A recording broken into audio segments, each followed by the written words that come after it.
Welcome to the NBA Mock Draft Special presented by Kia. What's up, folks? I'm Dallin Cuff. Thursday night, 60 young men will have their dreams realized as they welcomed into the NBA fraternity. Over the next 30 minutes, we're to fill in the big board here. We're focused on the first round, how this may play out. Why this draft, though, is so particularly intriguing is it may go on through history, like the 1984 draft or the 2003 draft. That's how deep and talented it may be. Time will tell, but we do know one thing for sure. These dudes can ball. With the first pick. Fast, ball hard on the court, boy. Ball hard on the court. Switch it up, pass, cross 'em up, fast. One of the deepest drafts I can recall since I've been doing this. Oh, a star is born. How professional is this guy? He's the first round draft pick. He's going to play in the NBA. I'm confident of that. They have a star on their hands. Wired to score. Lightning, I move smooth as Tai Chi. Never gave you what if they like me. Game winner after game winner. Some superstar potential there. Who should it be? Number one, who should be the number one overall pick? That doesn't get you primed and ready to go. I don't know what will. Joining me in studio here, Adrian Wojnarowski, who will be no doubt dropping your patented Woj bombs all week as we lead to Thursday night's draft. We also have another great crew with us as well. Mike Schmitz, NBA draft analyst, is with us, as is Kendrick Perkins, former NBA champ. Fellas, let's get right to it. And we talk about this draft. We want to talk about headlines. And the biggest headline always is who's the first guy off the board. So I'm just going to start there because it's the worst kept secret in basketball, I think, or in sports, is Cade Cunningham pretty much is probably going to be the first guy off the board heading to the Pistons. The 6'9" stud freshman out of Oklahoma State would be the 12th straight freshman taken first overall in the NBA draft. He was first-team All-American. Big in clutch time. Playmaking point guard, which the Pistons need. He's right now at Vegas, minus 8,000 to be the first pick. That means, Woj, if you put a $100 bet, you make $1.25. So it's likely he will be the first one off the board. That's the big headline. Let's keep it moving, though. Mike Schmitz, when you think about this draft coming up, I know we're all excited about it. What is your big headline going into the draft? It's the depth of this draft, especially in the top five. You know, we haven't seen a top five produce at least 4 All-Stars since 2003, okay? And I think this draft has the potential to be next when you look at Cunningham, who you hit on, and then Jalen Green as well, the explosive guard, played with the Ignite. Then, Evan Mobley out of USC. In a normal year, each one of those guys is a number one pick. That's how loaded this top five is. And then you look at Jalen Suggs, you go down the line with Scotty Barnes, with Jonathan Kuminga. So I truly do believe that this draft has a chance to rival that 2003 draft. Maybe not as many Hall of Famers as we're going to see, but still really, really strong in that top five. Yeah, that 03 class. When it's one-name dudes like LeBron, Melo, Wade, Bosh, that's a big-time bar to meet, but who knows? It could be that way. Perk, when you look at this draft, what's your big headline coming in? Well, it's a lot of them, but when I look at it, it's a lot of athletic guys in this draft. You look at guys like Cade Cunningham, who's probably going to be the number one pick, reminds me a lot of Grant Hill, right? You look at Jalen Green for the Rockets. The Rockets have to get this right. They need to get this right like old people need soft shoes. And when you look at Jalen Green, he's the clear-cut number 2 pick in my opinion. Reminds me a lot of Jaylen Brown. You could look at pairing him up with Kevin Porter Jr., and they can have a miniature version of Jaylen Brown and Jason Tatum there, along with Christian Wood. So I'm excited for the Rockets. I think they should take Jalen Green. I think Raphael Stone knows he should take Jalen Green with the number 2 pick. We'll see if they do that. The Rockets haven't picked in the first round since 2015. It's weird. That's the longest drought, if you will, in that category. Last time they picked in the top 5 was Yao Ming back in 2002, and that was an all-star. Well, when you look at this draft, Woj, what do you see? Well, when you have this kind of talent, this kind of depth, you have teams who would like to trade up into the first round. And, when you get to 9 and 10, Sacramento at 9, the Pelicans at 10, and especially if all of a sudden somebody's dropping that a team is targeting, if teams are perhaps willing to take on salary, Eric Bledsoe from New Orleans, perhaps a package with the Kings with a Buddy Hield or a Marvin Bagley. These are all players who are going to be talked about in trade discussions leading up to Thursday's draft. I think that's a chance for teams to move up, enter the draft, grab a player there that they see great value in. It's always one of the most fun parts, which you always help edify us through the course of the draft. The trades are what's exciting. Obviously, the depth of this one is exciting, but the first overall pick is always exciting, regardless if we think we may know who it is. Let's get to Mike Schmitz. He's playing the commissioner here.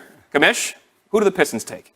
Well, Down, you said it's the worst kept secret, and that secret is Cade Cunningham at number 1 overall to the Detroit Pistons. Listen, this kid is a bona fide stud. When you talk about the modern NBA, every team's looking for that 6'8" playmaker who can also play multiple positions, and I love his versatility. I mean, you can use him like a Luka Doncic, like a 6'8" point guard who can make step-back threes, who can pass out of pick and roll, and then you can also use him like a Chris Middleton, you know, a guy who can catch and shoot, can play out of the mid-post, has a really high floor, and like I said, a Doncic type of upside. Woj? Hey, listen, Detroit hired Troy Weaver as their general manager last year, largely because of his history as a player personnel executive in Oklahoma City, elsewhere. He hit on 2 of his first-round picks out of the 3 they had last year, Sadiq Bey, Isaiah Stewart, who were outside of the lottery, nailed both of those, and now they get a chance with Cade Cunningham to get a centerpiece for this organization. But you look at where the talent base has gone in just over a year in Detroit. This is a team that is certainly trending in the right direction. I'm not sure there was a team in the league devoid of more of young talent than the Pistons were before Weaver took over. And the 2 rookies you mentioned, they were all rookie team, first and second team. Perk, what do you think about Cade going here first? He's a bona fide superstar. He needs to go number 1 in the NBA draft. When I look at him, he reminds me a lot of Grant Hill. His face-up game is remarkable. You look at his back to the basket game. He loves to take smaller guys on their low post, just like Grant Hill. And then like Mike said, look, his versatility, right? You look for that guy and his leadership, his IQ, his maturity level is there. That's another thing that we have to value when we talk about these number 1 picks, is their maturity level to come in and be that franchise guy at that moment and also be a leader. Yeah, whenever he played his first college game, the thing that jumped out to me, he had 20 and 10, he had double-double. He talked about his 5 turnovers right away. Very mature young man that just gets it.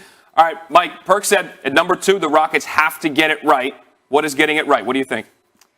I'm with Perk. Jalen Green has to be the pick here for the Rockets. This guy has incredible upside, absolute springs in his legs. Athletically, think Zach LaVine, okay? He's that type of head at the rim dunker, and then also had a little bit of Bradley Beal in his game in terms of his scoring package. And he came out at 18, 19 years old, and averaged 18 points a game playing with grown men in the G League bubble. I think he really impressed NBA executives with his play, and he has as high of an upside as anyone in this draft.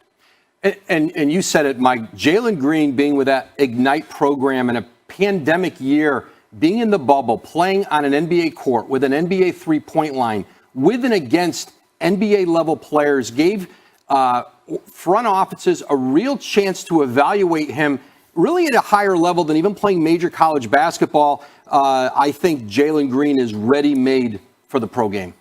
Perk, I know you agree with that. What are your thoughts? Look, this kid is ready. And here it is. If you could play in the G League mentally, you could play in any league. It's one of the toughest leagues because not only you're battling opponents that are coming for you, but you're also battling your teammates who are trying to get ahead because everybody wants the same goal. When I look at Jalen Green, his versatility, his craftiness reminds me of Jaylen Brown, the way that he's able to get out in the open floor and get out in transition and finish at the basket. He is also a very, very underrated playmaker, and I think he fits well with this Rockets organization, and to me, they should not even hesitate to take this kid at number 2. All right, we'll see if the Rockets do it. They do have 3 first-round picks, and that's their first one, number 2. Schmitz, back to you. Who are you taking at number 3? It's Evan Mobley, the big man out of USC, and everyone's talking about, the big man position is dead. Well, Evan Mobley is not your typical big man, okay? This guy can step out on the perimeter. He can switch ball screens. He puts a lid on the rim in the interior, and then offensively, he can handle the ball. He can pass. He's shown that he can step out and shoot the 3-ball a little bit. He's a lob threat, and he's just scratching the surface. You talk to executives, GMs, they say if we look back in 3-4 years, they won't be shocked if Evan Mobley is one of the best players to come out of this draft, and he fits that kind of unicorn big that we talk about time and time again, and would be a huge get for Cleveland at number 3. Yeah, and Cleveland really likes the idea of pairing Evan Mobley with Jared Allen in their front court. That the defensive versatility Mobley has shown, his ability to perhaps play alongside Allen, another young big they got from Brooklyn, and that is part of that big James Harden trade. And certainly offensively, this is a big who's going to, I think, have 3-point range over time. This is a player in another year who would be a number 1 overall pick. He really seems to start to understand his skill level and how to play and how well he can play make as he grows into his frame, too, because he's still very thin. Perk, do you like this selection? I love it. I love it. And Cleveland has been looking for a guy like this at the center position. Versatile, right? Still scratching the surface of his development. They're going to draft him off of potential, but he's also ready to play now. And Lord knows that as a former center, I love to see centers go in the top 5. I love to see the big man come back into existence. The Cleveland Cavaliers obviously need this pick. This guy's ready to play right now, but I'm with Woj on this one. The sky's the limit. Kobe Altman, Middlebury's finest, the GM of the Cavs. Does he take Evan Mobley? We'll find out on Thursday night. But back to our draft now. 4th overall. Mike, who do you got for the Raptors? Jalen Suggs out of Gonzaga. He's one of the most competitive players in the draft, and we saw it in the NCAA tournament. He is not afraid of the bright lights. We saw his shot-making ability, his open court playmaking, but I love what he brings on the defensive end of the floor. I think you could make an argument that he's the best perimeter defender in the draft. Reminds me a little bit of Drew Holiday in terms of the impact that he can have at the next level. Yeah, and potentially to Toronto at number 4. The Raptors are different than some of the other teams in the top part of the lottery. They're a team that you would expect to be back into the playoffs. The idea of Suggs in the backcourt with Fred VanVleet moving forward, those two will be able to play together, 2 highly competitive players, and I think he fits in really well with a Toronto team that's going to want a young player ready to contribute. They want to be back in the postseason next year. You mentioned how competitive he is. I think it's interesting. Folks don't necessarily think about how important that intangible trait is. That dude loves to win. Will do anything to win. Perk, what do you think about Suggs going to Toronto? I'm with Woj. It's a match made in heaven. When you look at him and Fred VanVleet, we all know that Nick Nurse is not afraid to have to start a small backcourt. And when you look at Jalen Suggs, he's a guy that could go out there in this season and possibly get you a couple triple doubles. He rebounds at a high rate for a point guard. He also that way. But 5 is where it gets real interesting.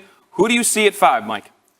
Yeah, Down, no question. This is where things open up, and Scotty Barnes is going to be the pick here for the Orlando Magic, and, they have to love his versatility. I mean, this kid is 6'9" with a 7'3" wingspan, and he played point guard.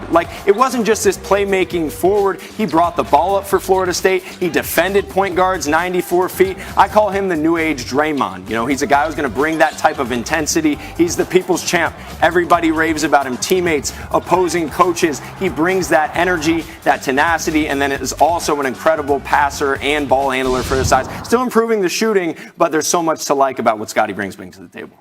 Yeah, and remember, Orlando has the 5th and 8th pick in this draft. They are in a full rebuild, and they need offensive skill in this organization. And I think having that 8th pick gives them an opportunity to maybe get a more polished offensive player, but Scotty Barnes does so many things well, and there's certainly not a higher caliber character player in this draft. No doubt. Perk, do you like this move at 5 for the Magic? I really do. Mike is on point like Rondo right now, and Scotty Barnes is the guy for the Orlando Magic. I love what Mike said for us, him having those Draymond Green intangibles, that mindset, that killer mentality, that leadership, does it all on the court. And he's going to continue to get better offensively. He's a better scorer than Draymond Green, but everything else reminds me a lot of Draymond Green when you look at this kid and Scotty Barnes. Leonard Hamilton had such high praise for Scotty Barnes. He transitioned to learn to be a point guard in college in that 1 year. That is hard to do, especially for a guy that didn't play it before at 6'9". We'll be back here to fill out more of the big board. 5 picks down. The depth of this draft, though, is something else. Who's OKC? Take it 6. Next up. The NBA Mock Draft Special is presented by the Telluride from Kia, movement that inspires, official automotive partner.